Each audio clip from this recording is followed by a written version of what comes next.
Thank you. Representative Suozzi. Mr. Chairman, thank you so much. I want to apologize for being in and out of the meeting. I have a Ways and Means markup right now. To the witnesses also, I apologize. Let me just tell you a couple things about me before I ask my questions. Number one is I'm really concerned about China and the Chinese Communist Party and their malign activities, and they're trying to steal intellectual property from us. They're cheating on a regular basis. I think most of the members of this committee are very concerned about the Chinese Communist Party and their efforts to try and steal information from us on a regular basis.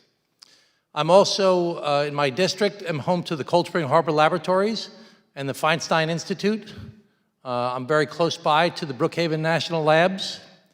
I'm very concerned about the cuts that have taken place in this administration to a lot of research.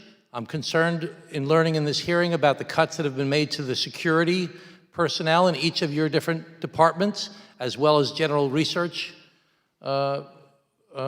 grants. I'm concerned about the politicization of the granting of grants by political appointees as opposed to career folks.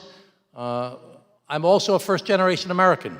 My father was born in Italy and faced tremendous discrimination after serving in World War II and going to Harvard Law School.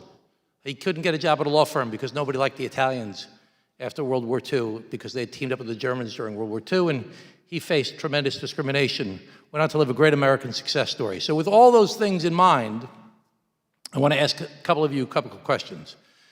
Dr. Kaiser, are you concerned about the cuts to the National Science Foundation? I have to say we're in a process now of building. And to me, it is beyond, first of all, we are very appreciative of the appropriation that NSF has received from Congress. But what we need to focus on is how we spend our funding. Are you a career person? I'm a career person. Are you concerned about the cuts that have taken place to NSF already? We have to build and we have to focus on. So you're not upset about the cuts that have already taken place? My personal feelings are not what I'm here to talk about. I'm here to talk about how we do good spending. Mr. Eisen, are you concerned about the cuts that have taken place? The department will execute the president's budget. Dr. Valdez, are you concerned about the cuts? Well, I need to just clarify one thing is that, my team, Research Security, we have not experienced cuts ourselves, but I understand there are cuts elsewhere. But again, I don't have any comment. So your security team is whole right now? That's right. And how about your security team, Mr. Eisen? Is it whole or are you trying to build it? We have a very robust research security process as well as team. We have an Office of Intelligence and Counterintelligence. Has it been cut or is it the same as it's always been? And we are always looking to enhance the capabilities. It is adequately supporting the risk management framework that we have. So was it cut at all or not? Was what the security team cut? There were size?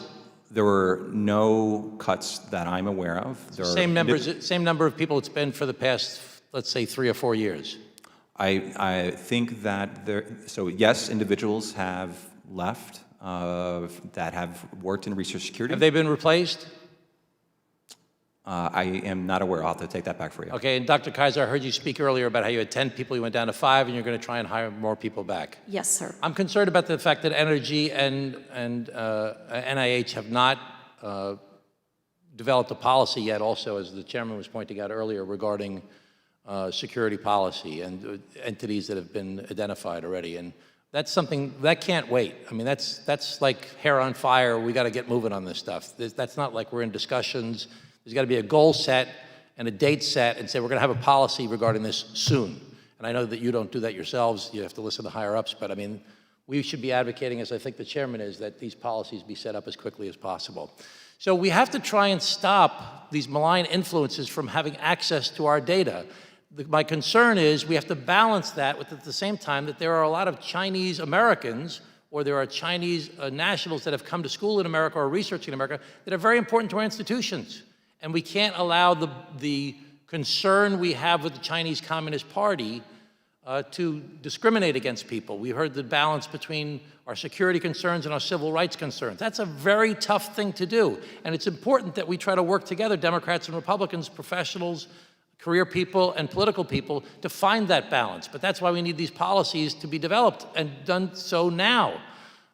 Because we all, I think, Democrats and Republicans, each of you as professionals, want to protect the security of the United States of America and not give an unfair, untoward advantage to our adversaries, the Chinese Communist Party, while at the same time not discouraging people who are brilliant scientists from working here in the United States of America. So I want to thank all of you for your professionalism and for your devotion to our country. We appreciate it very much, and I yield back.